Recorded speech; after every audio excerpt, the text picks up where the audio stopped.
Hello everyone, welcome back to my YouTube channel. आशा करता हूँ आप सभी स्वस्थ होंगे। तो आज हमारे जो कंप्यूटर के नेक्स्ट क्वेश्चंस हैं, बेसिकली जो जीओआईटी सीरीज हमने कंटिन्यू की है, उसके जो हमारे पास नेक्स्ट पार्ट है उसको हम डिस्कस कर लेते हैं। यहाँ पे हमारा जो फर्स्ट क्वेश्चन दे रखा है, विच of the following is use in a RAM. यहाँ पे बात ये है कि जो हमारे पास रैम, जो हमारे पास रैंडम एक्सेस मेमोरी होती है, वहाँ पे हम किस चीज़ का यूज़ करते हैं। तो एज पर अगर हम ऑप्शन देख लें, तो यहाँ पे हम किसका यूज़ करते हैं सर, यहाँ पे हम सेमी कंडक्टर्स का यूज़ करते हैं। तो यहाँ पे थर्ड आ क्या बन जाएगा, आपका राइट आंसर बन जाएगा। क्योंकि जब हमने रैम पढ़ा था तो मैंने आपको बताया था कि जो हमारे पास रैम होता है, जिसको आप रैंडम एक्सेस मेमोरी बोलते हो, तो ये हमारे पास एक टाइप की वॉलेटाइल मेमोरी होती है। और इस मेमोरी को बनाने के लिए हम क्या करते हैं, सेमीकंडक्टर टेक्नोलॉजी का यूज़ करते हैं। और समटाइम इसी को क्या हम लिख देते हैं, इसको हम सिलिकॉन इंटीग्रेटेड सर्किट भी लिख देते हैं। अगर एग्जाम में ये नहीं दिखा होगा ना सेमीकंडक्टर्स, तो वहाँ पे लिखा होगा आपके पास क्या होता है, सिलिकॉन या फिर सिलिकॉन इंटीग्रेटेड सर्किट्स। ओके। तो जो सिलिकॉन या फिर सिलिकॉन इंटीग्रेटेड सर्किट्स होते हैं, इनके थ्रू हम क्या बनाते हैं, जो हमारे पास रैम मेमोरी होती है, हम क्या करते हैं, इसको यूटिलाइज करते हैं या फिर इसको बनाते हैं। इसके थ्रू हम क्या करते हैं, रैम के थ्रू कोई भी डाटा है उसको हम टेम्परेरी स्टोर करते हैं, जब तक हमारा जो प्रोग्राम एग्जीक्यूट हो रहा है विद द हेल्प ऑफ हमारे सीपीयू। ओके। तो ये अपने कुछ डाटा होता है जो एग्जाम में आपसे पूछा जा सकता है। बाकी देखो यहाँ पे कुछ चीज़ें दे रखी हैं, जैसे कोयल तो आपको इम्पोर्टेंट नहीं है, ये बेसिकली आपका मैग्नेटिक या फिर इलेक्ट्रॉनिक इक्विपमेंट के अंदर आ जाता है। इसको हम मेमोरी में यूज़ नहीं करते हैं। आपका जो आ जाता है इंपॉर्टेंट, जो वो यहाँ पे आ जाता है सेंसर। सेंसर का यही क्वेश्चन पूछा जाता है कि ऐसा कौन सा इनपुट डिवाइस है जो डिटेक्ट करता है फिजिकल इन्वायरमेंट चेंज को। तो वो हमारे सेंसर्स होते हैं। तो आप इसको लिख सकते हो कि ये ऐसा डिवाइस होता है जो डिटेक्ट करता है किस चीज़ को, जो भी हमारे ना फिजिकली इन्वायरमेंट में कुछ भी चेंज हो रहा है। तो फिजिकल इन्वायरमेंट का जो भी हमारे पास चेंजेस हो रहे हैं, उसको डिटेक्ट करने के लिए हम क्या करते हैं, सेंसर्स का यूज़ करते हैं। बाकी सेंसर आप कहाँ पे देखेंगे, जब आप आईओटी की बात करते हैं ना, इंटरनेट ऑफ थिंग्स एक टॉपिक आता है आईओटी, जिसको हम बोलते हैं इंटरनेट ऑफ थिंग्स। कि जो भी आपकी चीज़ें हैं, आपने with the help of internet क्या किया, उनको यूटिलाइज किया हुआ है। और कुछ जैसे डिवाइसेस होते हैं जो आईओटी के ऊपर वर्क करते हैं, तो वो क्या करते हैं, as per the physical change, अपना जो, जैसे हम एसी की बात कर लेते हैं, अगर हमारा एसी आईओटी के ऊपर है ना, तो उसमें हमने उसको एडजस्ट करके रखा हुआ कि जैसे जैसे टेम्परेचर, मतलब गर्मी बढ़ेगी तो क्या होगा, हमारा जो टेम्परेचर है रूम का वो नॉर्मल ही रहेगा, मतलब 22-23 के आसपास ही रहेगा। तो वो सारी चीज़ें डिटेक्ट कौन करेगा, कोई ना कोई तो चीज़ डिटेक्ट करेगी ना उसको, कि टेम्परेचर अभी बढ़ रहा है कि घट रहा है। उसके बिहाफ पे मैं अपना एसी का टेम्परेचर कम या ज़्यादा करूँ, तो वो हमारे सेंसर्स होते हैं। बाकी देखो और क्या चीज़ें हैं जो रैम से पूछी गई हैं एग्ज़ाम में। एक तो हमने सिलिकॉन का तो देख ही लिया। बाकी ये पूछा आता है कि ऐसी कौन सी प्राइमरी मेमोरी है जो वोलेटाइल है और इंटायरली वो कंस्ट्रक्टेड की जाती है लॉजिक गेट से। क्योंकि मैक्सिमम हमने चीज़ें डिस्कस की हुई हैं, जो बच्चे स्टार्टिंग सीरीज़ देख रहे हैं उनको मैंने रैम के बारे में काफ़ी चीज़ें पहले डिस्कस करवा दी हैं। अब जो एक्स्ट्रा पॉइंट है जो आप नोट करेंगे, जैसे आपका लेवल बढ़ेगा वैसे वैसे मुझे आपको बढ़ाना है, एकदम से सारी चीज़ें नहीं बतानी है, धीरे धीरे करके आपका जो नॉलेज बेस है उसको बढ़ाना है। मैक्सिमम चीज़ें हमने डिस्कस कर ली हैं कि वॉलेटाइल मेमोरी होती है, रैम हमारी प्राइमरी मेमोरी के अंदर आती है ना। तो आप ये भी लिख सकते हो जिसने नहीं लिखा है, एक तो हमारे पास क्या होती है, प्राइमरी मेमोरी के हम अंदर पढ़ते हैं रैम को, प्लस प्राइमरी मेमोरी के साथ क्या होती है, जो हमारा पूरा की पूरी कंस्ट्रक्ट होती है, या फिर कंस्ट्रक्ट होती है किसके ऊपर, कंस्ट्रक्ट ऑफ लॉजिक गेट्स। मतलब लॉजिक गेट्स के थ्रू हमारी क्या बनाई जाती है, कि मेमोरी बनाई जाती है। और वो किस टाइप की मेमोरी है, हमारी प्राइमरी मेमोरी है। तो वो उस टाइम पे भी उसका राइट आंसर क्या हो जाएगा, हमारा रैम वहाँ पे राइट आंसर हो जाएगा। ऐसे क्वेश्चन है जो एग्जाम में पूछे जाते हैं। बाकी सेमीकंडक्टर जो आईसीज होते हैं, या फिर जिसको आप रैम बोलते हो, तो वो कौन सी जनरेशन को बिलोंग करती है, ये हमने डिस्कस नहीं किया हुआ है। क्योंकि जैसे जैसे आप अभी पढ़ रहे हो, स्टार्टिंग से पढ़ रहे हो, अगर आपको स्टार्टिंग से जब आप देख रहे हो तब से लेके अभी तक आपको रैम के बारे में काफ़ी चीज़ें याद हो गई होंगी। अब मैं चाहता हूँ आप उससे थोड़ा हट के, थोड़ा और जो इन्फॉर्मेशन है वो अपने माइंड में आप उनको स्टोर करके रखो। लाइक रैम का क्वेश्चन पूछा आता है कि ऐसी कौन सी सेमीकंडक्टर आईसी है, इसको मैं पूरा लिखूंगा, आप इसको लिख लेना, सेमीकंडक्टर आईसी की मैं बात कर रहा हूँ, जो बेसिकली हम यूज़ करते हैं या फिर यूज्ड इन अ रैम, जिसको हम क्या बोलते हैं, रैम में हम उसको यूज़ करते हैं। तो वो कौन सी जनरेशन को बिलोंग करता है, तो आप बोलेंगे कि सर हम बात कर रहे हैं थर्ड जनरेशन ऑफ कंप्यूटर्स की, या फिर थर्ड जनरेशन की हम बात कर रहे हैं। ये आपने नोट करना है। बाकी डी रैम, एस रैम, हम पता है टाइप ऑफ रैम हम पढ़ते हैं, डी रैम पढ़ते हैं, एस रैम पढ़ते हैं। तो डी रैम के लिए हम किसका यूज़ करते हैं, मैंने आपको ये चीज़ बताई है, डी रैम ऐसी मेमोरी होती है या फिर ऐसी रैम होती है जिसको आपको बार बार रिफ्रेश करने की ज़रूरत पड़ती है। ये मैंने आपको बताया है डी रैम के बारे में। और एक मैंने आपको बताया एस रैम। एस रैम इसको हम स्टैटिक रैम बोलते हैं। यहाँ पे हमें डाटा को बार बार रिफ्रेश करने की जरूरत नहीं पड़ती है ना। जो हमारे पास डी रैम और एस रैम में यही डिफरेंस होता है। डी रैम को हम डायनेमिक रैम बोलते हैं और एस रैम को हम स्टैटिक रैम बोलते हैं। यहाँ पे एक्स्ट्रा पॉइंट आप ये नोट करेंगे जो हमने पहले डिस्कस नहीं किया हुआ है, कि जो हमारे पास डी रैम होता है ये भी सेमी कंडक्टर से मिलकर तो बना होता है, पर सेमी कंडक्टर में कौन कौन से मटेरियल का हम यूज़ करते हैं उसके ऊपर। एक तो हम वहाँ पे यूज़ करते हैं सर ट्रांजिस्टर्स का। ओके, सेमीकंडक्टर मटेरियल के साथ हम ट्रांजिस्टर्स का यूज़ करते हैं और कैपेसिटर्स का हम यूज़ करते हैं। ये एग्ज़ाम में पूछा गया था एक बार कि डी रैम जो है वो कौन से कंपोनेंट से मिलकर बना है, तो वहाँ पे ट्रांजिस्टर एंड द कैपेसिटर आता है राइट आंसर।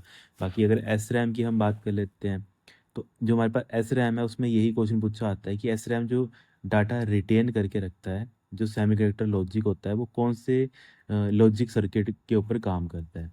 जो हमारे एस रैम होता है वो कौन सा एक तरीके से सेमीकंडक्टर लॉजिक सर्किट या फिर कौन सा हमारे पास लॉजिक सर्किट होता है जिसके ऊपर वो वर्क करता है। तो आप बोलेंगे कि एस रैम हमारा फ्लिप फ्लॉप के ऊपर वर्क करता है।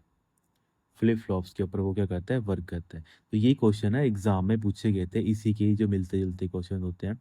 बाकी हमने मैक्सिमम चीज़ें डिस्कस करी हैं। एस रैम स्टैटिक रैम बोल देते हैं, डी रैम डायनेमिक रैम बोल देते हैं। इनको भी आपने नोट कर लेना है। बाकी एक बार क्वेश्चन पूछा गया था कि एक टिपिकल फॉर्म फैक्टर होता है डेस्कटॉप रैम का। जब हम बात कर लेते हैं ना टिपिकल फॉर्म फैक्टर, ओके, वैसे मैंने आपको पहले ये चीज़ समझाई हुई कि फॉर्म फैक्टर क्या होता है, कि जो उस डिवाइस की एक्चुअल में जो फिजिकल क्लासिफिकेशन है उसको हम क्या बोल देते हैं, उसकी फॉर्म फैक्टर बोल देते हैं। तो एक बार क्वेश्चन पूछा गया था एग्जाम में कि जो हमारे पास डेस्कटॉप रैम होती है ना, जिसको हम जो हमें डेस्कटॉप पे दिखती है रैम, तो वो किस टाइप की रैम हमें, मतलब उसका फॉर्म फैक्टर क्या होता है ना। इसका आप सिंपल लिख सकते हैं, इसका सिर्फ फॉर्म फैक्टर क्या होता है। तो इसका फॉर्म फैक्टर आ जाता है आपके पास डिम। ओके, और डिम की ना फुल फॉर्म एक बार एग्जाम में पूछी गई थी। डी से आ जाता है आपके पास डुअल, आई से आपका बन जाता है इन, और अगला आपका बन जाता है, मतलब आई से आपका इन लाइन वैसे बन जाता है पूरा, आई से इन लाइन। एम से आ जाता है मेमोरी, और अगले एम से आ जाता है आपका मॉड्यूल। तो dual in in line memory module क्या बन जाता है आपके पास, एक फॉर्म फैक्टर बन जाता है जब भी हम डेस्कटॉप रैम की हम बात करते हैं। बाकी अगर हम लैपटॉप रैम की बात कर लेते हैं, यही मैं आपसे घुमा के पूछ लूँ कि अगर आपके पास जो लैपटॉप की जो रैम होती है, देखो नॉर्मल कंप्यूटर की रैम तो आपकी डिम आ गई, चलो मान लेते हैं, पर वहीं अगर लैपटॉप की जो आपकी रैम्स होती हैं, जो इनका फॉर्म फैक्टर होता है ना, इनको आप लिख लेना इसके आगे ना, इसका फॉर्म फैक्टर वो कौन सा होता है, एस ओ डिम होता है। SODIMM होता है। चलो आपके लिए छोटा सा एक होमवर्क रहेगा, व्हाट इज SODIMM। इसकी आप मुझे फुल फॉर्म बताएंगे, ज़्यादा कुछ नहीं, जस्ट भाई जैसे जैसे आपका नॉलेज बढ़ेगा वैसे चीज़ें आप पे और क्लैरिफाई हो जाएंगी। जस्ट आपने मुझे क्या करना है, इसकी एक तरीके से मुझे राइट आंसर बताना है कि SODIMM होता क्या है। बाकी और क्या क्या चीज़ें हैं जो इंपॉर्टेंट बन सकती हैं एग्जाम में, जैसे एक रैम का क्वेश्चन पूछ चाहता है कि एक टर्म आती है रैम में, DDR टर्म जिसको बोलते हैं। तो जो DDR होता है वो किस चीज़ को क्लासीफाई करने का काम करता है, फिर DDR को हम क्या बोलते हैं रैम के अंदर। तो DDR स्टैंड फॉर, एग्जाम में काफ़ी बार पूछा आता है, तो DDR को आपने लिखना है double data rate. Double data rate. Double data rate से आप क्या समझते हो, जैसे मान लेते हैं कि जो मेरे पास फिजिकल रैम है, जो एक्चुअल मेरी मेमोरी है ना, वो मेरी उसकी जो स्पीड है वो मान लेते हैं 1600, ठीक है, मेगा, हम बोल सकते हैं कि मेगा ट्राफिक पर सेकंड के वेव पे वो वर्क करती है। फिर आप ऐसा मिलो कि मेगा बिट्स पर सेकंड के, मतलब इस एक्चुअल में हम MT को बोलते हैं मेगा ट्रांसफ़र पर सेकंड, कि कितना बाइट ऑफ डाटा ट्रांसफ़र हो रहा है एक सेकंड के अंदर, है ना। तो अभी इसी ट्रांसफ़र रेट को हम क्या कर रहे हैं, डबल कर रहे हैं, दुगना कर रहे हैं। दुगना मतलब कितना होगा, 16 दूनी 32, 32 MT पर सेकंड। तो जो ये 3200 MT पर सेकंड आया, इसी को हम क्या बोल देते हैं, DDR हम बोल देते हैं। कि नॉर्मली हमारी जो रैम है वो तो वर्क करती है 16,000 मेगा ट्रांजैक्शन या फिर सिंपल बोलते हैं ट्रांसफर्स पर सेकंड के ऊपर। पर अगर मैं उसको डबल रेट पे एग्जीक्यूट कर रहा हूँ एक्चुअल में, तो उसको हम क्या बोल देते हैं, उस टाइप की रैम को हम DDR रैम हम बोल देते हैं। और DDR रैम काफ़ी पॉपुलर है। करंटली जो अभी लेटेस्ट चल रही है DDR, वो कौन सी है आपके पास, DDR5 है जो लेटेस्ट है। इससे पहले हमें DDR4 भी पड़ी है, पर लेटेस्ट अभी आपके पास DDR5 चल रही है। बाकी देखो और क्या क्वेश्चन पूछे जाते हैं कि एक बार एक क्वेश्चन पूछा गया था कि एक रैम होती है, उस रैम का नाम आता है LPDDR, ना LPDDR रैम है, वो हम कहाँ पे यूज़ करते हैं? तो आपने याद रखना है ये इस टाइप की जो रैम होती है वो हम यूज़ करते हैं जो हमारे मोबाइल फ़ोन होते हैं ना, या फिर इसको हम स्मार्टफ़ोन्स बोल देते हैं, वहाँ पे हम इसको यूज़ करते हैं। यहाँ पे जो बड़ी-बड़ी कंपनीज़ होती हैं ना वो इस रैम को हमारे सिस्टम में इंस्टॉल करती हैं। या फिर इसके अलावा हमारे पास जैसे नोटबुक्स होते हैं, ना नोटबुक्स या फिर जो अल्ट्रा थिन लैपटॉप्स, मुझे काफ़ी पतले-पतले लैपटॉप्स नहीं आते हैं, है ना? अल्ट्रा थिन लैपटॉप्स, वहाँ पे जो रैम हमने यूज़ की होती है, ओके, अल्ट्रा थिन जो लैपटॉप्स होते हैं, वहाँ पे जो रैम हम यूज़ करते हैं वो हम LPDDR रैम का हम यूज़ करते हैं। तो कल को अगर मैं नॉर्मली आपसे क्वेश्चन पूछ लूँ कि आप मुझे बताओ जो आपके मोबाइल में जो रैम है वो किस टाइप की रैम है, तो आप बोलेंगे कि सर वो हमारे पास LPDDR रैम वो हमारी होती है। ऐसे करके वो आपसे एग्जामिनर डिमांड करता है कि आपको ये छोटी चीज़ें पता होनी चाहिए। एक टर्म और आती है, VRM आती है ना? और देखो VRAM क्या करेगी, जो बेसिकली वीडियो को प्रोसेसिंग करने का काम करती है। तो VRAM को हम क्या बोल देते हैं? Video RAM. तो ये भी डाटा है जो एग्ज़ाम में ना पूछा जाता है।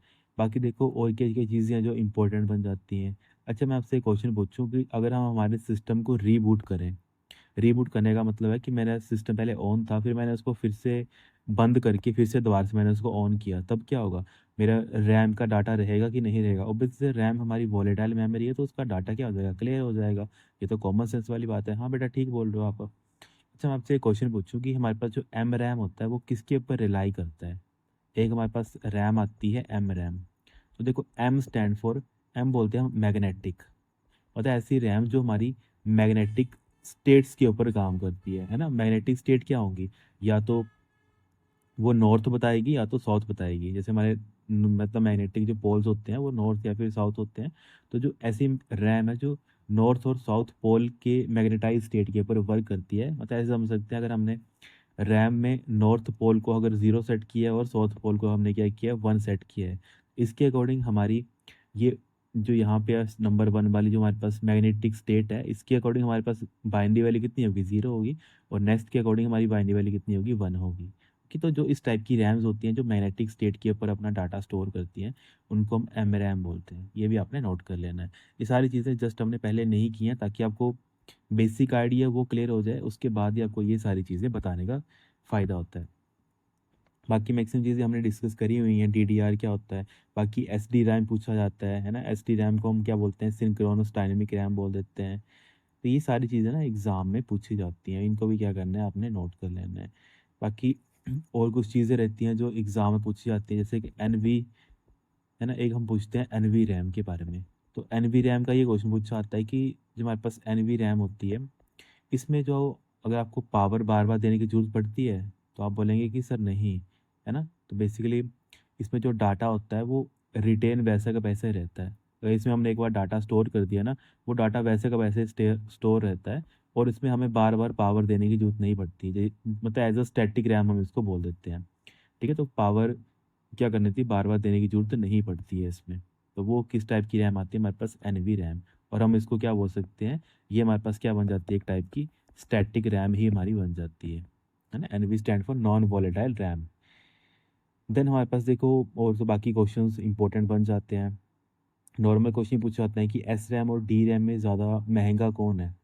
तो आपने बोलना है कि बेसिकली एस रैम है वो हमारी ज़्यादा महंगी है, क्योंकि जो हमारी, क्योंकि मैंने आपको बेसिक एक टर्म बताई थी, जब हम एस रैम और डी रैम के बारे में पढ़ते हैं ना, तो मैंने बस आपको ये बताया था कि बेटा जो आपकी एस रैम होती है वो हमारी कैशे मेमोरी बनाने के लिए हम यूज़ करते हैं, और डी रैम जो हम नॉर्मली रैम बोलते हैं ना, वो हमारी डी रैम ही होती है। तो जो हमारी कैशे होता है, तो कैशे क्या होगा, ऑब्वियसली सर कैशे मेमोरी हमारी महंगी होती है रैम से, तो ऑब्वियसली आपने ऐसे ही याद कर लेना है, एस रैम हमारी क्या है, महंगी है। बाकी अगर टेक्निकल टर्म में आपको नोट करना हो तो आप ऐसे नोट कर सकते हो, क्योंकि सर जो हमारे पास एस रैम होता है वो महंगा इसलिए होता है क्योंकि जो इसका ट्रांजिस्टर पर बिट स्टोरेज है वो काफ़ी कॉस्टली पड़ता है हमें। क्या मतलब होता है? ट्रांजिस्टर्स,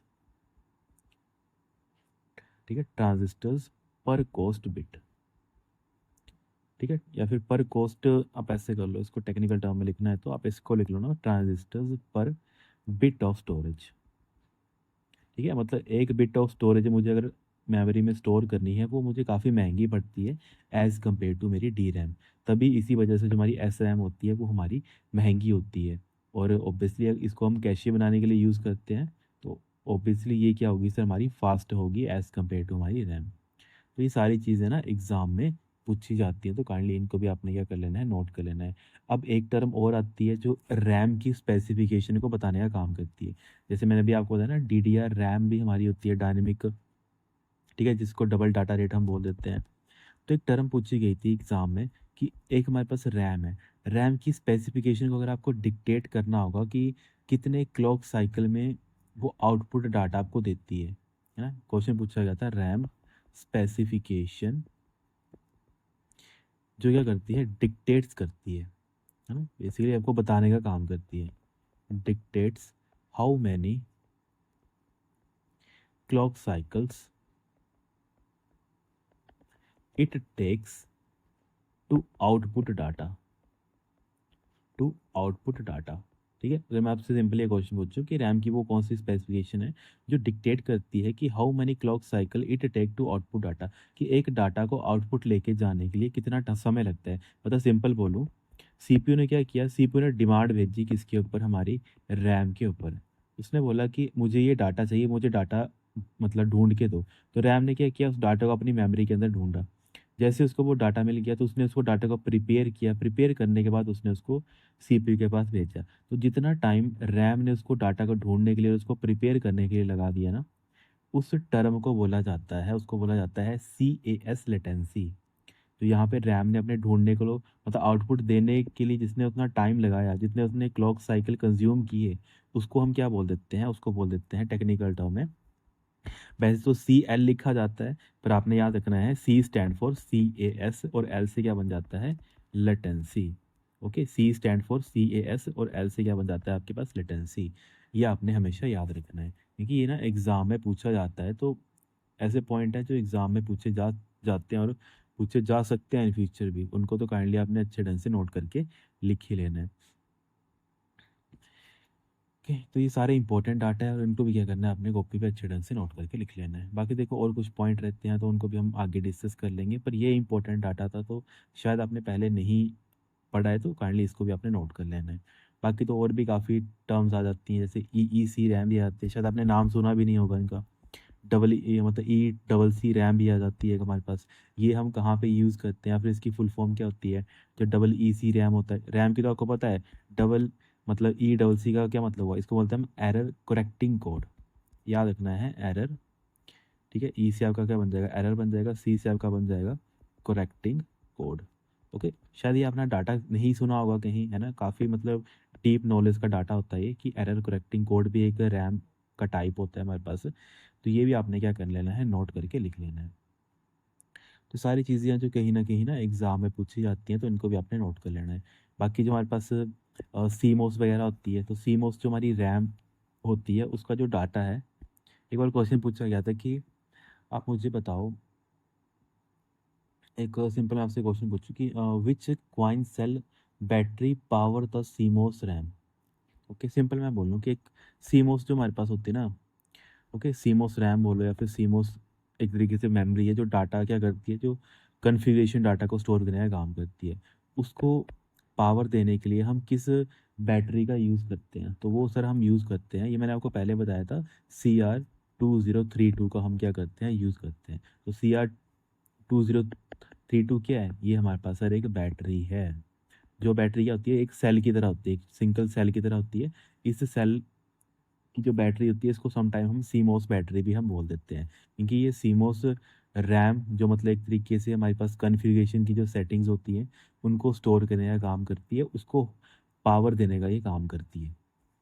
तो ये भी एग्ज़ाम में ना पूछा गया था, तो इसको भी क्या कर लेना है, नोट करके आपने लिख लेना है। बाकी देखो, हमें रैम तो सारी पढ़ ली, तो एक हमारे पास फेक रैम का कंसेप्ट भी आता है ना। फेक रैम क्या बोलते हैं हम, फेक रैम को हम वर्चुअल मेमोरी भी बोल देते हैं या फिर पेजिंग फाइल भी हम बोल देते हैं।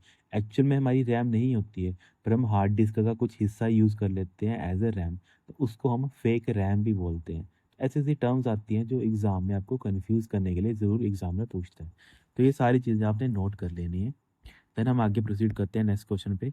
विच function return the result of a number raise to the power in MXSL 2019। तो इसमें हम किसका बात कर रहे हैं, बेसिकली हम पावर फंक्शन की बात कर रहे हैं।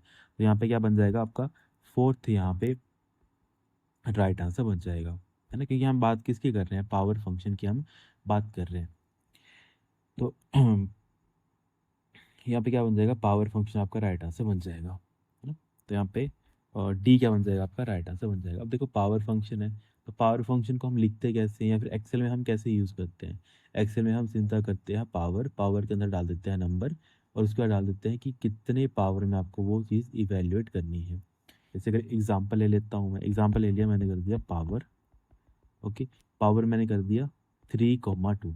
इसका राइट आंसर कितना होगा, जैसे हम क्या करते हैं, हम सिंपली बोलूँ, आप क्या करो, 3 की पावर 2, तो 3 की पावर 2 मतलब 3 को क्या करे हो, 2 बार मल्टीप्लाई करे हो, 3 कितना बन जाता है, 9 आपका राइट आंसर बन जाता है।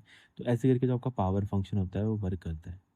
बाकी देखो, अगर हम बात कर लेते हैं कि पावर फंक्शन अगर हमें यूज़ नहीं करना है, तो एम एस एक्सेल में कौन सा ऐसा सिंबल है जो पावर फंक्शन की तरह काम करता है, तो वो कौन सा आ जाता है आपके पास, कैरेट का सिंबल। ये वाला सिंबल आता है ना, इसको हम बोल देते हैं कैरेट का सिंबल, ठीक है, इसको भी आपने नोट कर लेना है। इसको हम बोलते हैं कैरेट का सिंबल। मतलब इसका मतलब है, अगर मैं इसको ऐसे लिखूँ ना, 3 और 2, इस टाइम पे भी एक्सेल मुझे क्या कैलकुलेट करके देगा, वो भी इसको ऐसे समझेगा 3 की पावर 2, इसका मतलब आपको 3 को 2 बार मल्टीप्लाई करना है, तब भी आपका राइट आंसर कितना आएगा, 9 आ जाएगा। मतलब एक तरफ आप पावर फंक्शन भी यूज़ कर सकते हो, एक तरफ आप सिंगल, ये एक सिंबल होता है, इसका भी आप एक्सेल में यूज़ कर सकते हो। सारी चीज़ें आपने अंडरस्टैंड करनी होती हैं। बाकी जो पावर फंक्शन होता है, ये हमें कहाँ पे देखने को मिलता है, क्योंकि ये क्वेश्चन पूछा जाता है कि जो आपके अलग अलग फंक्शंस होते हैं वो कौन सी लाइब्रेरी के अंदर होते हैं। तो आपने बोलना है कि अगर पावर फंक्शन है तो सर ये हमारे पास मैथ एंड ट्रिग्नोमेट्री की एक हमारे पास लाइब्रेरी होती है, ठीक है, ट्रिग्नोमेट्री की लाइब्रेरी होती है, वहाँ पे हमें पावर फंक्शन देखने को मिलेगा। अच्छा, एक बार ना क्वेश्चन पूछा गया था कि जब एक्सेल फंक्शन रिटर्न करता है square root of a number, तो मैथमेटिकली वो मतलब किसके बराबर होगा, है ना। सिंपल अगर मैं बात करूं कि अगर हम बात करते हैं स्क्वायर रूट करना है, किसी चीज़ का स्क्वायर रूट मुझे करना है, उसको हम कैसे इम्प्लीमेंट करेंगे, क्योंकि वो पावर फंक्शन का ही क्वेश्चन था, पर क्वेश्चन काफ़ी मतलब अच्छा पूछा गया था, घुमा के पूछा गया था। सिंपल है, नॉर्मल क्वेश्चन है कि मुझे एक्सेल में ना एक फंक्शन बनाना है जो एक स्क्वायर रूट मुझे निकाल के दे। आपको पता है मैथ में आप स्क्वायर रूट कैसे निकालते हैं, जैसे 4 का स्क्वायर रूट, आपने क्या किया, 4 के बाहर ये सिंबल लगा दिया, स्क्वायर रूट का सिंबल, और स्क्वायर रूट का मतलब क्या होता है, आप उसका हाफ कर रहे हो, आधा कर रहे हो, तो इसका आंसर कितना आ जाएगा, 2 आ जाएगा। यही चीज़ अगर आपको एक्सेल के थ्रू इम्प्लीमेंट करनी है, तब आप क्या करेंगे, तब आप लिखेंगे सर पावर फंक्शन, है ना। अब पावर फंक्शन में वही आ गया, नंबर मैंने दे दिया 4, अब मुझे क्या करना है, 4 का आधा लेना है, तो मुझे क्या करना है, 4 का 0.5 लेना है ना, मतलब उसका आधा हिस्सा लेना है।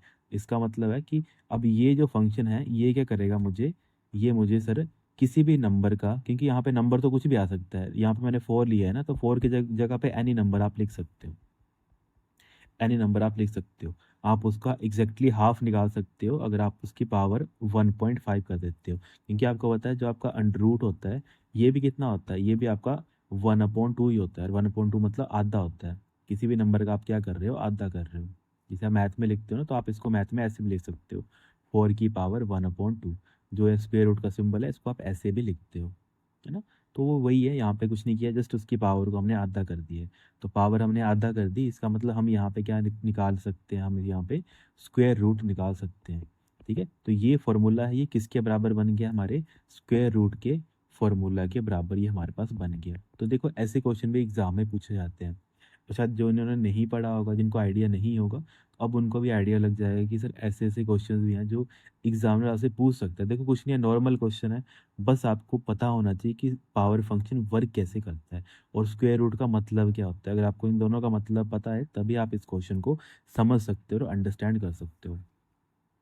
बाकी देखो और के क्वेश्चन हैं जो जैसे बन सकते हैं एग्जामिनर में, जैसे बात कर लेता हूँ, पावर फंक्शन का यही पूछा जा सकता है कि एक्सेल में हम किस सिंबल का यूज़ करते हैं, तो हम इक्वल टू का यूज़ करते हैं। अच्छा, ये मुझे बताओ कि पावर फंक्शन एक्सेप्ट कर सकता है नेगेटिव एक्सपोनेंट को।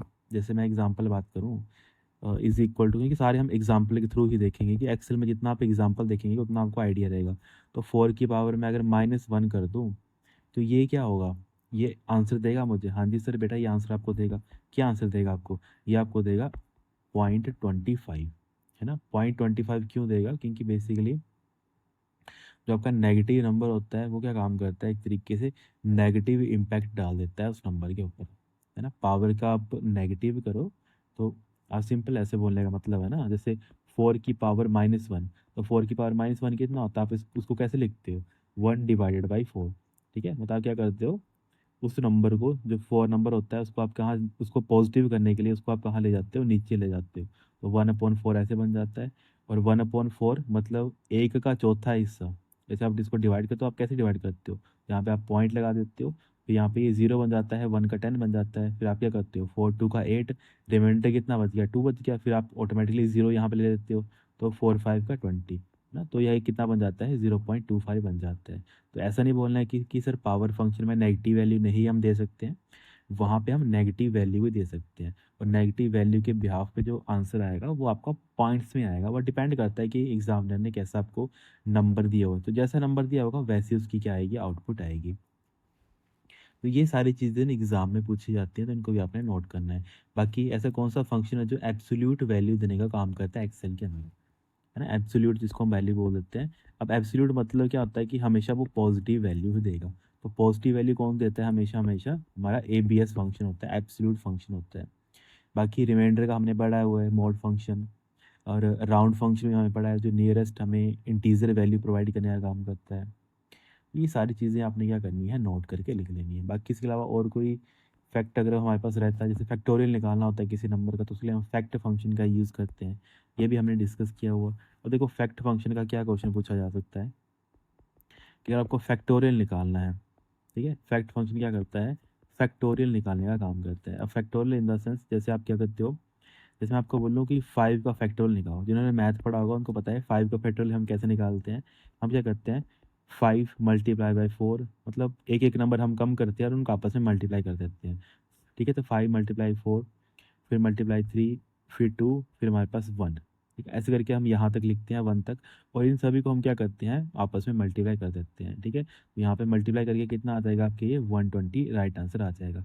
यही चीज़ हमें एक्सेल में कैसे करनी है, एक्सेल में हम लिखेंगे = फैक्ट, किसका निकालना है मुझे, 5 का निकालना है, तो फैक्ट के अंदर हम क्या डाल देंगे, 5 डाल देंगे। तब भी मुझे आंसर में क्या मिलेगा, मेरे सेल के अंदर वहाँ मुझे मिल जाएगा 120, कि जब आप फैक्टोरियल 5 का निकालोगे तो वो कितना आएगा, उसका राइट आंसर 120 आएगा। ऐसे करके जो आपके फंक्शन होते हैं वो वर्क करते हैं।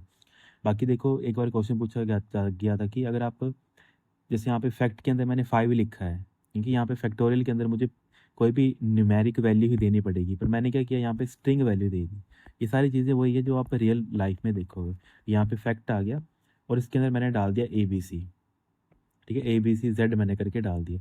यहाँ पे रिक्वायरमेंट किसकी थी, रिक्वायरमेंट सर हमारे पास न्यूमेरिक वैल्यू की थी, पर मैंने वैल्यू कौन सी डाल दी, यहाँ पे मैंने वैल्यू स्ट्रिंग डाल दी। तो यहाँ पे किस टाइप का एरर आ जाएगा, जब मैंने यहाँ पे स्ट्रिंग वैल्यू डाल दी, तो जो मेरा सेल होगा जहाँ पे ये फॉर्मूला मैं इम्प्लीमेंट कर रहा हूँ, तो वहाँ पे मुझे क्या एरर देखने को मिलेगा, तो वहाँ पे मुझे एरर देखने को मिलेगा हैश वैल्यू। हैश वैल्यू मुझे वहाँ पे देखने को मिलेगा। इसका मतलब क्या है कि एक्सेल मुझे बता रहा होगा कि आपने जो फॉर्मूला लिखा है उसमें आप स्ट्रिंग क्यों डाल रहे हो, उसमें रिक्वायरमेंट हमारी न्यूमेरिक की है ना, वैल्यू आप गलत पास कर रहे हो। वैल्यू मतलब वैल्यू मुझे नंबर चाहिए, आप मुझे स्ट्रिंग क्यों दे रहे हो। इस वजह से मुझे एक्सेल ने क्या दे दिया, मेरे सेल के अंदर एरर दे दिया। तो ये चीज़ होती है जो एग्ज़ाम में पूछी जाती है। बाकी एक क्वेश्चन और है जो एक्सेल में ही है और वो काफ़ी बार एग्ज़ाम में पूछा गया है कि ऐसा कौन सा फंक्शन है जो रिटर्न करता है नंबर। आप पहले लिख लो, एक फंक्शन होता है रैंड फंक्शन। ओके, तो ये क्या काम करता है, ये बेसिकली एक ऐसा फंक्शन होता है जिसको हम क्या बोलते हैं, ये हमें रैंडम वैल्यू देता है ना, रैंडम वैल्यू प्रोवाइड करता है। और रैंडम वैल्यू कहाँ कहाँ से, तो आपने हमेशा रखना है बिटवीन 0 और 1। 0 और 1 के बीच में कोई भी रैंडम वैल्यू अगर आपको निकालनी होती है तो उसके लिए रैंड फंक्शन का यूज़ किया जाता है। और एग्जामिनर आपसे कंफ्यूज करने के लिए ना आपको क्या दे देगा, रैंड फंक्शन उसने दे दिया और वहाँ पे ऑप्शन में दे देगा आपको कि रैंड फंक्शन में क्या रिटर्न करेगा, तो वो ऑप्शन दे देगा आपके पास 2। फिर दूसरा एक ऑप्शन दे देगा आपके पास कि 0.95, तीसरा ऑप्शन दे देगा आपको, मान लेते हैं कि उसने दे दिया 2.1 दे दिया। फिर उसने फोर्थ ऑप्शन दे दिया यहाँ पे, मान लेते हैं कुछ भी दे दिया यहाँ पे, है ना, 1.95 ऐसे करके दे दिया। ऐसे उसको करके उसने 4 ऑप्शन दे दिए। और वो आपसे पूछेगा कि बताओ इनमें से कौन सा करेक्ट आंसर है जब आपका रैंड फंक्शन चलेगा। तो आपको पता होना चाहिए कि रैंड फंक्शन हमारा हमेशा वैल्यू देता है 0 और 1 के बीच में। तो 0 और 1 के बीच में कौन सी वैल्यू है? सर ये वाली हमारी वैल्यू है। उस टाइम पे ये आपका राइट आंसर बन जाता है ना? तो ये ऐसे-ऐसे क्वेश्चन हैं जो एग्ज़ाम में पूछे जाते हैं। और ऐसा क्वेश्चन पूछा गया था कि ऐसा कौन-सा फंक्शन है जो कैलकुलेट करता है सम ऑफ स्क्वायर। एक आता है हमारे पास सम ऑफ स्क्वायर के लिए SMSQ फंक्शन। इसको हम बोल देते हैं सम ऑफ स्क्वायर फंक्शन। तो ये भी एग्ज़ाम में पूछा जाता है, तो इनको भी आपने नोट कर लेना है। बाकी इंट, राउंड अप, ये सारे फंक्शंस हमने पहले भी डिस्कस किए हुए हैं। और इसके अलावा कोई और फंक्शन अगर रहता है तो उसको भी हम बाद में डिस्कस कर लेंगे। बाकी हमने मैक्सिमम ये सारी चीज़ें देखी हुई हैं। बाकी फंक्शन की इससे मिलती-जुलती अगर हम फंक्शन इम्प्लीमेंट करते हैं ना, तो अगर हमें ये भी पता होना चाहिए कि फंक्शन टैब हम कौन सी शॉर्टकट कमांड की हेल्प से ओपन कर सकते हैं। तो मैंने आपको पहले बताया था हम किसका यूज़ करते हैं, शिफ्ट प्लस F3 का हम यूज़ करते हैं। अगर हमें क्या करना है, डायलॉग बॉक्स ओपन करना है किसका? अगर हमें इंसर्ट फंक्शन का डायलॉग बॉक्स ओपन करना है। ठीक है, इंसर्ट फंक्शन का मुझे क्या करना है, डायलॉग बॉक्स ओपन करना है, तो उसके लिए हम शिफ्ट प्लस F3 का यूज़ करते हैं। तो ये सारे क्वेश्चन हैं जो कहीं ना कहीं एग्जाम में पूछे जाते हैं, तो इनको भी क्या करना है, काइंडली आपने नोट करके लिख लेना है ना। बाकी देखो और अगर कुछ चीज़ें रहती हैं तो उनको हम नेक्स्ट लेक्चर में हम देख लेंगे। द नेक्स्ट क्वेश्चन है हमारे पास, by default which of the following tool bar is present at the top of all Calc screen after formatting the tool bar in OpenOffice. देखो ओपन ऑफिस में अगर हमें सारे के सारे टूल बार अगर देखने होते हैं कहाँ पे, basically top of the Calc screen, उसके लिए हमें कौन सी, या फिर बाय डिफ़ॉल्ट वो हमें कहाँ पे देखने को मिलते हैं उसके बारे में यहाँ पे पूछा है। तो वो हमें फ़ॉर्मूला बार के ऊपर देखने को मिलते हैं। देखो एक्सेल और ओपन कैल्क में ज़्यादा डिफरेंस नहीं है ना? ये आपने याद रखना है क्योंकि जो हमारे पास फंक्शंस है वो दोनों के दोनों सिमिलर ही हैं। वहाँ पे फ़ॉर्मूला टूल बार होता है ओपन ऑफिस में, और अगर हम एक्सेल की बात कर लेते हैं, एक्सेल में क्या बन जाता है, ये एक्सेल में हमारे पास फ़ॉर्मूला बार बन जाता है। फॉर्मूला बार बन जाता है। ठीक है, बस टूल बार की जगह यहाँ पे क्या बन जाता है, बार बन जाता है। और हमेशा याद रखना है कि जो हमारे पास फॉर्मूला टूल बार होता है फिर फॉर्मूला बार होता है, बाय डिफ़ॉल्ट ना टॉप इंटरफेस पे होता है। और राइट बिलो किसके होता है, जो हमारे पास स्टैंडर्ड फॉर्मेटिंग टूल बार होता है उसके जस्ट नीचे होता है। तो ये सारी चीज़ें ना एग्जाम में पूछी जाती हैं, तो उनको भी आपने नोट कर लेना है। बाकी हमने जैसे पहले भी क्वेश्चन किए हुए हैं कि स्प्रेडशीट के अंदर जो हमारी एप्लीकेशंस होती हैं, तो कौन सा ऐसा बॉक्स होता है जो लेफ्ट साइड होता है फॉर्मूला बार के। ये मैंने आपको एक बार क्वेश्चन बताया था कि ये क्वेश्चन पूछा आता है कि एक तरफ आपका आ जाता है फॉर्मूला बार, यहाँ पे आप क्या करते हो, फॉर्मूला वगैरह टाइप करते हो, और उसके यहाँ पे एक छोटा सा और बॉक्स होता है। इस बॉक्स को क्या बोला जाता है, नेम बॉक्स बोला जाता है ना। ये हमने डिस्कस किया हुआ कि लेफ्ट साइड फॉर्मूला बार की कौन सा बॉक्स होता है, तो वो हमारा नेम बॉक्स होता है। बाकी अगर हम बात कर लेते हैं, अगर हमें किसी चीज़ को हाइड करना है, फिर फॉर्मूला बार बार को मुझे हाइड करना है, तो हाइड हम कहाँ से करेंगे? अगर हम ओपन ऑफिस कैल्क की बात कर रहे हैं तो मुझे ये करना है, मुझे चाहिए, मुझे अगर मुझे फॉर्मूला बार अच्छा लग रहा है, मुझे उसको हाइड करना है। ठीक है, जो मेरा फॉर्मूला टूल बार है ना, मुझे उसको हाइड करना है, छुपाना है। तो छुपाने के लिए हमें कहाँ पे जाना पड़ेगा, हमें हमारे व्यू मेन्यू को अंदर जाना पड़ेगा। व्यू मेन्यू के अंदर जाके हम उसको हाइड कर सकते हैं। बाकी जो हमारे पास जो ओपन ऑफिस की जो डॉक्यूमेंट्स होते हैं, जैसे हम एक्सेल में सेव करते हैं ना dot x L S x के नाम से, वहीं जो हमारे पास ओपन ऑफिस की फाइल होती हैं उसको हम सेव करते हैं डॉट ODS के नाम से। तो ये भी छोटे पॉइंट है पर एग्जाम में ये पूछे जाते हैं, तो इनको भी आपने नोट कर लेना है। बाकी ओपन ऑफिस का जो प्रोग्राम होता है जो MS वर्ड की तरह होता है, एक्सेल का तो हमें लग गया पता कि हम कैल्क की बात करते हैं, ओपन ऑफिस का कैल्क आ गया, और हमारे पास माइक्रोसॉफ्ट का जो होता है MS ऑफिस का होता है, हमारे पास एक्सेल होता है। वहीं MS एक्सेल में हम MS वर्ड भी तो पढ़ते हैं, MS वर्ड पढ़ते हैं जहाँ पे हम डॉक्यूमेंट वगैरह एडिट करते हैं। अच्छा, वही आपका ओपन ऑफिस का क्या होगा, ओपन ऑफिस का आपका बन जाता है राइटर। ये भी आपने नोट करना है, ओपन ऑफिस का राइटर और वहाँ का MS वर्ड।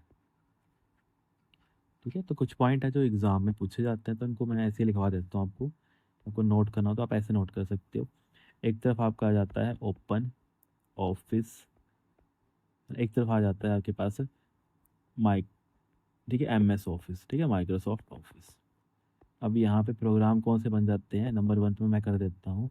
यहाँ का जो राइटर प्रोग्राम है वो ऑफिस में हमारा क्या होता है, वर्ड होता है, MS वर्ड होता है। यहाँ का जो हमारे पास पावर पॉइंट आता है इसको हम इम्प्रेस बोलते हैं, इसको हम क्या बोल देते हैं, इम्प्रेस। ओपन ऑफिस का इम्प्रेस होता है, और वहाँ पे हम इसको क्या करते हैं, पावर पॉइंट के तरीके में पढ़ते हैं। वहीं यहाँ पे हम एक्सेल को पढ़ते हैं कैल्क में, और वहाँ पे हम क्या पढ़ते हैं, MS ऑफिस में उसको एक्सेल पढ़ते हैं। तो ये छोटी चीज़ें हैं पर आपको ये पता होनी चाहिए सारी की सारी। है ना। तो बाकी देखो इसके अलावा कुछ और इम्पोर्टेंट डाटा होगा तो उसको हम देख लेंगे, पर अभी के लिए ये सारा डाटा है जो इम्पोर्टेंट बन जाता है। इनको भी क्या करना है, अपने कॉपी पे नोट करके लिख लेना। बाकी जो कंसेप्ट्स होते हैं वो सिमिलर ही चलते हैं कि जब हमारे पास मैक्सिमम रोज़ कितनी होती है, तो मैंने बताया था कि 10 48 576 इसकी रोज़ होती हैं। हाँ, जो छोटे छोटे जो पॉइंट्स मैंने पहले भी डिस्कस किए हुए हैं कि रोज़ कितनी होती है हमारे पास, कॉलम्स कितने होते हैं। तो मैंने बताया था आपको ऐसे याद कर लेना, 10 48 576 उसकी रोज़ होती हैं।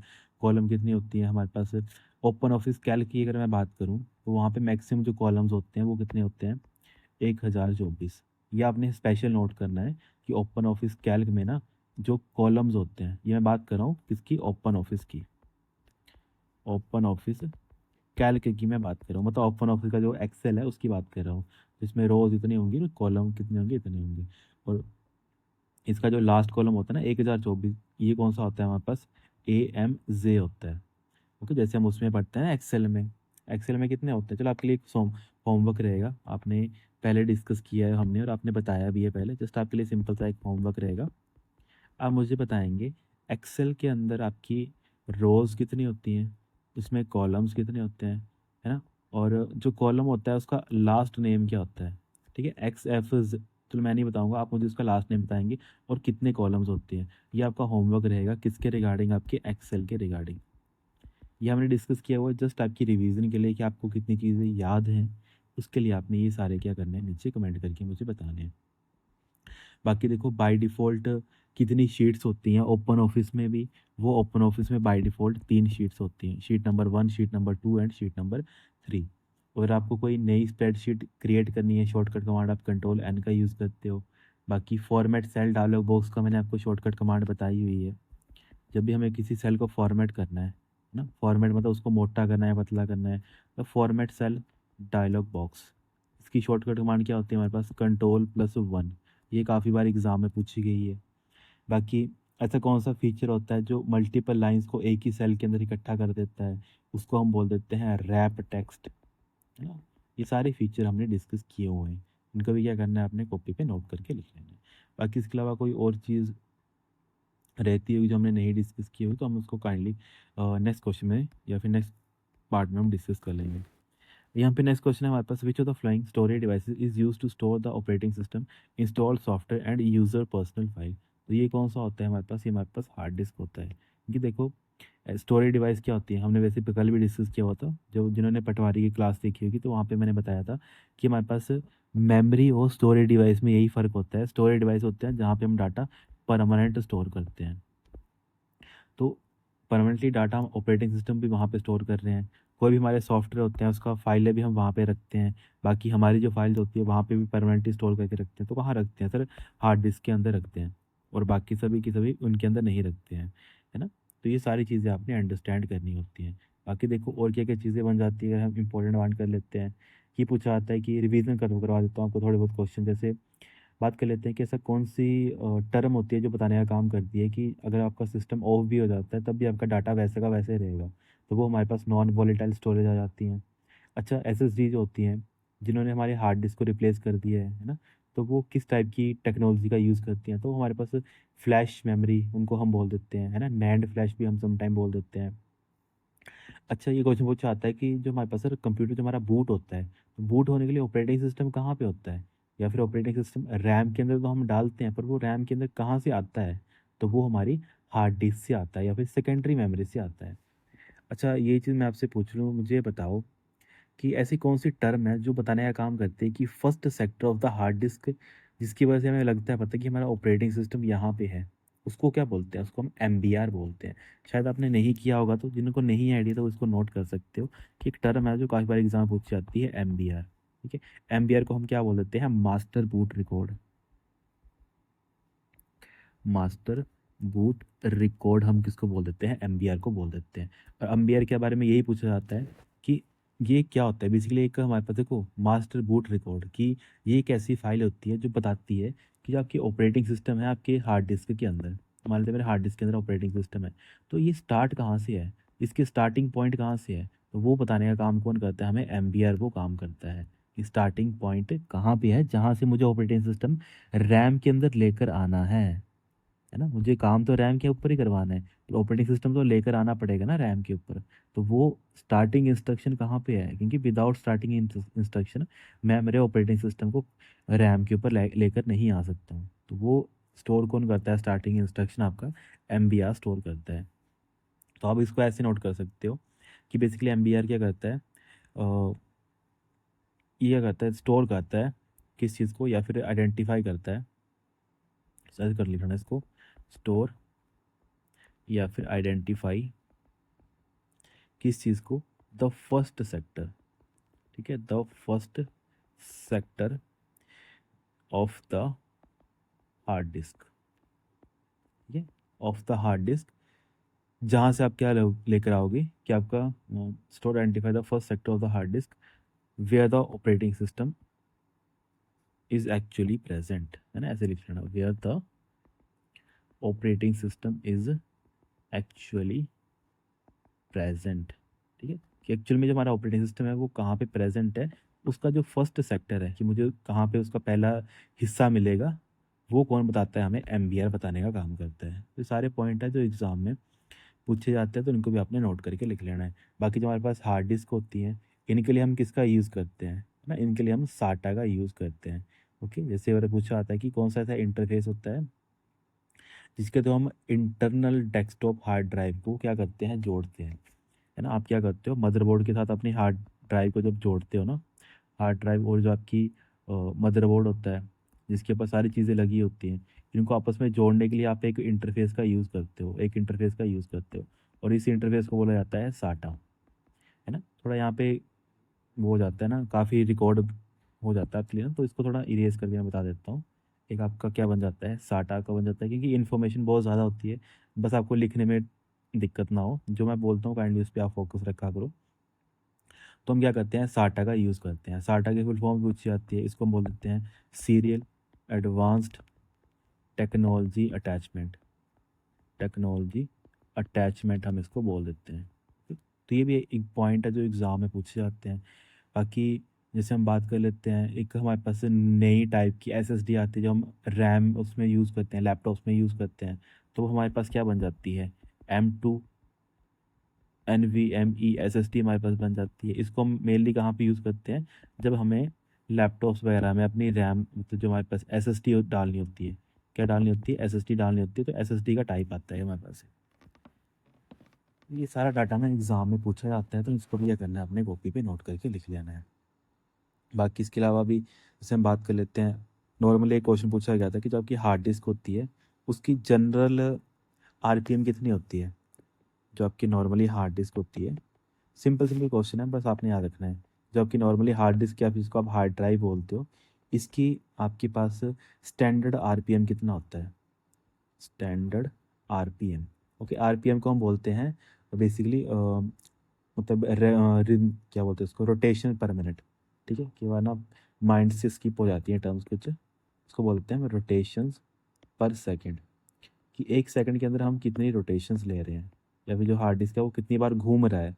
तो वो स्टैंडर्ड आपने याद रखना है, कितना होता है, 7200। तो ऐसे लिखा होता है एग्ज़ाम में 7200 RPM, तो उस टाइम पे वो क्या बन जाता है, उसका राइट आंसर बन जाता है। बाकी देखो, आपने हमेशा याद रखना है कि जब भी आप अपनी हार्ड डिस्क को फॉर्मेट करते हो ना, तो वो दो टुकड़ों में टूट जाता है, या फिर सिंपल बोलूँ कि फॉर्मेटिंग का hard disk divide it into two primary physical structure. Simple बोल लूँ कि ये क्या होता है, दो प्राइमरी फिजिकल टुकड़ों में टूट जाता है, ठीक है, फिजिकल स्ट्रक्चर में टूट जाता है। तो वो स्ट्रक्चर होते कौन है, एक हमारा बन जाता है ट्रैक, दूसरा हमारा बन जाता है सेक्टर, ट्रैक एंड सेक्टर। तो ये भी डाटा है जो शायद आपने नहीं पहले किया होगा, तो इसको भी आपने नोट कर लेना है। बाकी एक बार पूछा जाता है कि जो हमारे पास लॉजिकल डिवीज़न होती है हार्ड डिस्क की, वो हमें कैसे दिखती है ना, तो वो हमें दिखती है with the help of partition. सारे क्वेश्चन हार्ड डिस्क के हैं, उनको आप नोट कर सकते हो। बात कर लेते हैं लॉजिकल, हम क्या कर रहे हैं, फिजिकल नहीं कर रहे हैं, हम इसको लॉजिकली क्या कर रहे हैं, दिखा रहे हैं यूज़र को। जो हमारे पास लॉजिकल डिवीज़न होती है उसको हम क्या बोल देते हैं, लॉजिकल डिवीज़न को हम बोल देते हैं पार्टीशन। ओके, जैसे आप करते हो ना कंप्यूटर में अपनी पार्टीशन करते हो, है ना, तो पार्टीशन के टाइम पे क्या होता है, आप लॉजिकल डिवीज़न कर रहे होते हो। मतलब एग्जांपल ले लेते हैं, कि मेरी पहले सी ड्राइव थी एक, है ना, मेरे पास सी ड्राइव थी। अब सी ड्राइव में से मैंने क्या किया, मान लेते हैं ये सी ड्राइव थी मेरी 500 जीबी की। अब मैंने क्या किया, इसको, इसका कुछ हिस्सा अलग से निकाल दिया, तोड़ दिया इस हिस्से को। अब मेरी सी ड्राइव कितने की रहेगी, मान लेते हैं सी ड्राइव मैंने रख दी 200 जीबी की, और बाकी 300 जीबी का मैंने क्या बना लिया, एक अलग से अपनी एक ड्राइव बना ली, मैंने बना दी डी ड्राइव। मैंने क्या कर दी, पहले सी थी, फिर मैंने अपनी एक अलग से ड्राइव बना दी डी ड्राइव। तो अब मेरे कंप्यूटर में कितनी ड्राइव्स होगी, एक सी ड्राइव होगी, फिर मेरी एक डी ड्राइव होगी। अब सी ड्राइव में मेरे पास 200 जीबी की स्टोरेज होगी, और जो डी ड्राइव है उसमें मेरी कितनी होगी, 300 जीबी की स्टोरेज होगी। जब मैंने इसको तोड़ा, 500 जीबी को तोड़ दिया दो हिस्सों में, इस टाइम पे मैंने क्या किया, लॉजिकल डिवीजन किया। और लॉजिकल डिवीजन को हम क्या बोल देते हैं, पार्टीशन बोल देते हैं। जैसे आप कंप्यूटर बोलते हैं ना, जब आप आपके जो, जब आप यूज़ करते हो सिस्टम को, तो आप वहाँ पे बोलते हो कि हम क्या कर रहे हैं, अपने सिस्टम की पार्टीशन कर लेते हैं, है ना। तो पार्टीशन करने का क्या मतलब होता है, आप उसके फिजिकल स्ट्रक्चर को नहीं चेंज कर रहे हो, आप उसके लॉजिकल स्ट्रक्चर को चेंज कर रहे हो। तो दोनों में डिफरेंस होता है। फिजिकल स्ट्रक्चर का मतलब होता है आप उसके ट्रैक और सेक्टर की बात करते हो, वहीं जो लॉजिकल डिवीजन होता है वहाँ पे आप पार्टीशन की बात करते हो। ऐसे करके आपने सारा जो डाटा होता है उसको एनालाइज करना होता है। और बाकी अगर नॉर्मली मैं बात करूँ, एक क्वेश्चन है जो एग्जाम में काफ़ी पूछा आता है, कि जो आपके जो सेक्टर्स होते हैं, इसको आप अलग से लिख लेना, काफ़ी इंपॉर्टेंट डाटा है, कि जो आपकी सेक्टर्स होते हैं ना, तो उसमें वो कितना डाटा स्टोर कर सकते हैं। हर एक जो सेक्टर होता है वो 512 बाइट का डाटा स्टोर करता है। तो ये ना एग्ज़ाम में पूछा गया था एक बार, तो काइंडली आपने इस चीज़ को अच्छे ढंग से नोट कर लेना है। जो आपका फिजिकल स्ट्रक्चर होता है उसमें आप हार्ड डिस्क के अंदर 512 बाइट क्या कर सकते हो, स्टोर कर सकते हो। तो ये सारी चीज़ें कहीं ना कहीं एग्ज़ाम में पूछी गई हैं। बाकी एक टर्म आती है इसी हार्ड डिस्क की, टर्म आती है एक रैड आती है, इसको बोलते हैं redundant array of independent disk, है ना। एक टर्म आ जाती है हमारे पास कौन सी, रैड की, ठीक है, RAID आता है रैड, इसको हम बोलते हैं। आर से बन जाता है आपके पास रिडंडेंट, रिडेंडेंट, ए से आपका बन जाता है एरे ऑफ, आई से आपका बन जाता है इंडिपेंडेंट, डी से आपका बन जाता है डिस्क। तो ये क्वेश्चन भी एक बार एग्जाम में पूछा गया था, तो इसको भी यह कर लेना है आपने, नोट कर लेना है। बाकी तो इसके अलावा मतलब RAID 0 होता है, 1 होता है। ये भी एग्ज़ाम पूछा आता है कि जब आपको मैक्सिमम स्पीड अगर वो करनी है, यूटिलाइज करनी है, तो आप किसका यूज़ करते हो, तो आप उसके लिए RAID 0 का यूज़ करते हो। ये पूछा आता है कि ऐसी कौन सी रैड का लेवल होता है जो प्योर मिररिंग ऑफ डाटा का काम करता है ना, डाटा का मिरर होता है। तो वो हमारे पास बन जाता है RAID 1, ठीक है। RAID 1 आप ऐसे कर लेना, इसको हम क्या बोल देते हैं, मिररिंग बोल देते हैं, ठीक है, मिरर करना एक तरीके से। तो ये सारी चीज़ें हैं जो एग्ज़ाम में पूछी जाती हैं इसी टॉपिक की। बाकी क्योंकि आपके एग्ज़ाम इसमें इसमें भी सिलेबस में भी आपका ये टॉपिक है दिया हुआ, तो आप एक पॉइंट और है, इसको भी आप नोट कर सकते हो। शायद आपने ये आप नॉर्मली बुक्स में नहीं पढ़ा होगा, क्योंकि अगर पढ़ा होगा तो आपके लिए प्लस पॉइंट है, अगर नहीं पढ़ा होगा तो काइंडली आप इसको नोट कर लेना। एक टर्म पूछी जाती है काफ़ी बार कि सीक टाइम क्या होता है, लेटेंसी क्या होती है ना, छोटी छोटी टर्म्स है पर आप इसको नोट कर सकते हो। पूछी जाती है हार्ड डिस्क में सीक टाइम क्या होता है, तो आप इसको बोलेंगे कि सीक टाइम क्या होता है, कि एक ऐसा टाइम होता है जब हमारी हार्ड डिस्क ना, ठीक है, टाइम तब जब हमारी हार्ड डिस्क क्या करती है, रीड या फिर राइट करती है, किसके थ्रू, हेड पोजीशंस के थ्रू, ठीक है, head positions over the correct track, over the correct track, ठीक है। अब इसको मैं समझा देता हूँ, मैंने इसको क्या लिखा है। देखो ये आ गया आपकी हार्ड डिस्क, है ना। अब आपको पता है हार्ड डिस्क के ऊपर यहाँ पे क्या लगा होता है, ये हमारे पास एक हेड लगा होता है ना। इस हेड को हम बोल देते हैं, यहाँ से हम डाटा को रीड भी करते हैं और यहाँ से हम डाटा को क्या करते हैं, राइट भी करते हैं। और जो हमारे पास हार्ड डिस्क होती है उसको हम अलग अलग टुकड़ों में तोड़ देते हैं, है ना। अलग अलग टुकड़े क्या बन जाते हैं, ये हमारे बन जाते हैं सेक्टर। तो सेक्टर नंबर मेरे पास यहाँ पे कितने हैं, सेक्टर नंबर 1 है, फिर ये मेरे पास सेक्टर नंबर 2 है, फिर ये मेरे पास क्या है, सॉरी यहाँ पे ट्रैक आएगा, ठीक है, हमने उल्टा लिख दिया। यहाँ पे हमारे पास क्या आ जाएगा, ये आएगा ट्रैक नंबर 1, ये मेरे पास बीच वाला आ गया ट्रैक नंबर 2, फिर हमारे पास आ गया अंदर वाला ट्रैक नंबर 3। और जब हम इनको अलग से पढ़ते हैं, इनको और तोड़ देते हैं, ठीक है, जब इनको अलग से तोड़ देते हैं तो ये हमारे पास क्या बन जाते हैं, हमारे अंदर वाले को मैंने तोड़ दिया, फिर उसके अंदर वाले को मैं तोड़ देता हूँ, ठीक है। चलो मान लेते हैं इसको ऐसे रहने दो, इसके अंदर वाले को मैं ऐसे तोड़ देता हूँ, ठीक है। तो जहाँ पे एक जो हिस्सा है, जो यहाँ पे आपको एक हिस्सा दिख रहा है, ये वाला एक हिस्सा दिख रहा है, ये क्या बन जाता है हमारे पास, एक सेक्टर बन जाता है। ठीक है, तो ये मेरे पास क्या बन गया, एक मेरा सेक्टर बन गया। ये मेरे पास क्या बन गया, सेक्टर एक।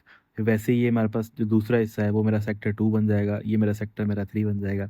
अब होता क्या है, सीक टाइम क्या होता है, जब जो आपका हेड है, जो ये वाला आपको हेड दिख रहा है ना, ये हेड क्या करता है, मूवमेंट होता है, ये मतलब ये हेड आगे पीछे जाता है।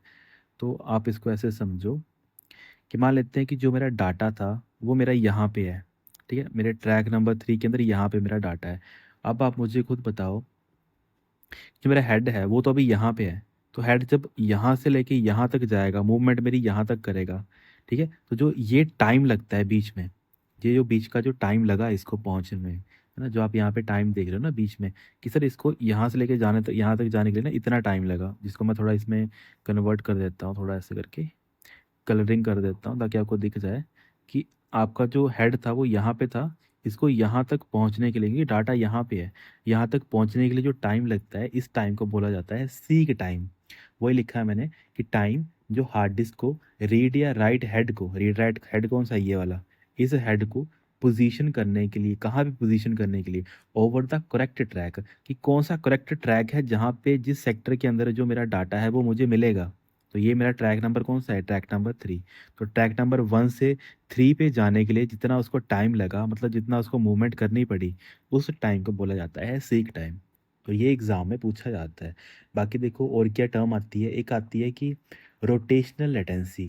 रोटेशनल लेटेंसी क्या होती है, आपको इतना पता है कि जो हमारी हार्ड डिस्क होती है वो क्या करती है, घूम घूम करके क्या करती है, डाटा लेकर आती है। अगर मैं सिंपल इसको डिज़ाइन करूँ फिर से, ये आ गया आपकी हार्ड डिस्क, है ना, ये आ गया आपकी हार्ड डिस्क। अब क्या होता है, इस हार्ड डिस्क के अंदर मान लेते हैं आपके कितने सेक्टर हैं यहाँ पे, मैं थोड़ा बता देता हूँ यहाँ पे ऐसे करके।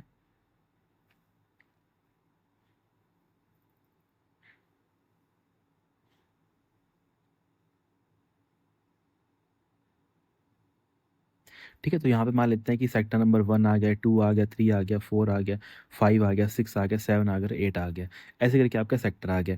और यहाँ पे क्या आपका रीड राइट हेड है। ठीक है, ऐसे समझ लो कि ऊपर से एक, ऐसे इसको ऐसे देख लो कि ये आपकी प्लेट है, उस प्लेट के ऊपर ऐसे करके एक रीड राइट हेड लगा हुआ है।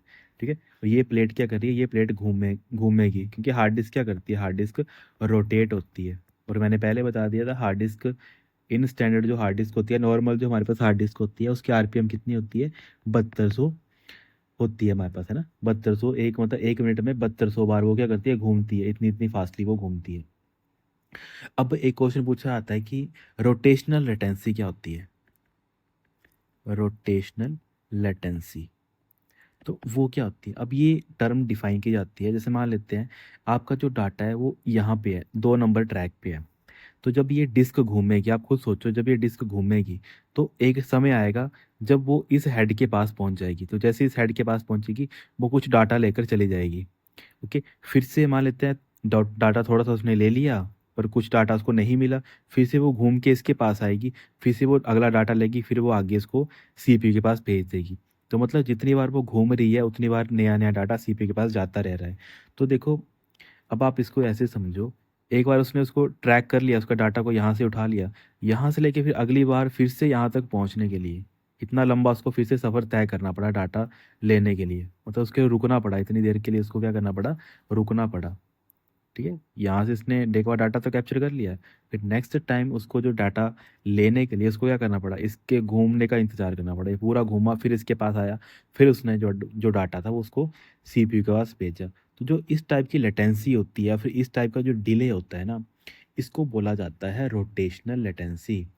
तो एग्जाम में यही क्वेश्चन पूछा आता है कि what what is the time called while waiting for the correct sector to spin under the head, कि हेड के अंदर उसको स्पिन करने के लिए जो टाइम लगता है, उस टाइम को या फिर उस डिले को हम क्या बोल देते हैं, उसको हम रोटेशनल लेटेंसी बोल देते हैं। तो ये भी एग्जाम में एक बार पूछा गया था, तो इसको भी क्या करना है, आपने नोट करके लिख लेना है। बाकी देखो, एक क्वेश्चन पूछा गया था कि हार्ड डिस्क के क्वेश्चन है सारे हैं कि आपके एक सिलेबस में दे रखा है, तभी मैं आपको थोड़ा इसको डिटेल में बता रहा हूँ कि क्या क्या क्वेश्चन है जो एग्जाम में आपसे पूछे जा सकते हैं और आपके एग्जाम में बन सकते हैं, सिंपल बोलने का मतलब है। एक क्वेश्चन पूछा गया था कि ऐसी कौन-सी टेक्नोलॉजी है जो मॉनिटर करती है हार्ड डिस्क की हेल्थ की? या आपकी हार्ड डिस्क कितनी ठीक है, कब तक वो खराब हो सकती है या फिर कितने परसेंट वो खराब हो चुकी है? उसको ना मॉनिटर करने के लिए एक हमारे पास टेक्नोलॉजी होती है, उस टेक्नोलॉजी का नाम क्या होता है? सिंपल मैं बोलूँ कि हमारे पास क्या एक टेक्नोलॉजी है जो क्या करती है, मॉनिटर करती है। किस चीज़ को मॉनिटर करती है? आपके हार्ड डिस्क की हेल्थ को। हार्ड डिस्क की हेल्थ को मॉनिटर करने का वो काम करती है ना? और साथ ही साथ वो क्या करती है, आपको वार्न भी करती है, बताती भी है कि आपकी हार्ड डिस्क खराब होने वाली है, ठीक है? वार्न्स ऑफ फेलियर के बारे में बताती है कि यहाँ पे ये हार्ड डिस्क है वो यहाँ पे फेल हो गई है, इसमें दिक्कत आ गई है। तो कौन-सी एप्ली जो मतलब है कौन-सी इसकी टेक्नोलॉजी है जो ये काम करती है, तो इसका नाम आता है हमारे पास स्मार्ट, ठीक है? Smart technology. अब ये स्मार्ट वो स्मार्ट नहीं है, यहाँ पे ना बीच में इसकी फुल फॉर्म आती है स्मार्ट की, तो उसको भी आप नोट कर सकते हो। एस से आपका बन जाता है सेल्फ मॉनिटरिंग, सेल्फ मॉनिटरिंग, ठीक है? इसको आप नोट कर लेना, सेल्फ मॉनिटरिंग कर लेना इसको आप ना। सेल्फ मॉनिटरिंग आता है। एम से आपका बन जाता है कौन-सा एनाल मतलब एस एम से आपका बन जाता है सेल्फ मॉनिटरिंग। ए से आपका बन जाता है आपके पास एनालिसिस। देन आर से आपका जो बन जाता है, आर से हम बोलते हैं इसको रिपोर्टिंग। एंड जो आपका टी है इसके आपसे क्या बन जाएगा, टेक्नोलॉजी, टेक्नोलॉजी, ठीक है? ऐसे करके आपने नोट करना होता है। तो स्मार्ट बेसिकली हम क्या बोलते हैं, self monitoring analysis reporting technology, जो क्या करती है हार्ड डिस्क की हेल्थ के बारे में बताती है आपको, साथ ही साथ कि हार्ड डिस्क में कोई फेलियर तो नहीं है उसके बारे में भी बताने का काम करती है। बाकी ये तो आपको पता ही है, विंडो 10 और विंडो 11 में हम जो अलग अलग फाइल स्ट्रक्चर्स पढ़ते हैं तो उसमें बाई डिफ़ॉल्ट हम NTFS का यूज़ करते हैं, है ना? तो ये सारे कुछ पॉइंट्स आते हैं जो एग्ज़ाम में पूछे जाते हैं, तो इनको भी आपने क्या कर लेना है, नोट करके लिख लेना है। बाकी शायद हमने एप्पल का पढ़ लिया है, लिनक्स का फाइल स्ट्रक्चर भी मैंने आपको बता ही दिया था। बाकी एक एप्पल का शायद नहीं पढ़ा था हमने ना, एप्पल का फाइल स्ट्रक्चर भी आप नोट कर सकते हो। एप्पल का बेटा फाइल स्ट्रक्चर क्या होता है, इसको हम बोल देते हैं APFS, है ना? APF मतलब ए से क्या बन जाता है आपका एप्पल बन जाएगा, एफ से आपका क्या बन जाएगा, फाइल बन जाएगा, और मतलब AP से एप्पल बन जाता है और FS से बन जाता है फाइल सिस्टम। तो ये डाटा है जस्ट आपने इसको नोट कर लेना है। बाकी लिनक्स का भी हमने पढ़ लिया था कि लिनक्स में जो फाइल सिस्टम होता है ext4 का हम यूज़ करते हैं लिनक्स में। ये सारे डाटा है जो कहीं न कहीं एग्ज़ाम में पूछा गया है, तो इनको भी क्या करना है, अपनी कॉपी पे नोट कर लेना है। तो अभी के लिए हम इतना रखते हैं, बाकी जो नेक्स्ट क्वेश्चन है उनको हम अगले पार्ट में देख लेंगे। और जो डिटेल में जो बच्चे पढ़ना चाहते हैं तो काइंडली वो इनको ज़रूर देखें, अच्छे ढंग से नोट कर लें सारे पॉइंट्स को, क्योंकि ऐसे पॉइंट है जो आपको कहीं नॉर्मली बुक्स में देखने को नहीं मिलेंगे, है ना? तो काइंडली इनको आपने नोट करके लिख लेना। बाकी क्लासेस वगैरह आपको कैसी लग रही है, काइंडली इसके बारे में थोड़ा फीडबैक देते रहा करो, और अपने फ्रेंड्स वगैरह के साथ भी इसको काइंडली शेयर करते रहा करो, ठीक है? ओके, ठीक है students, thank you so much, have a great day.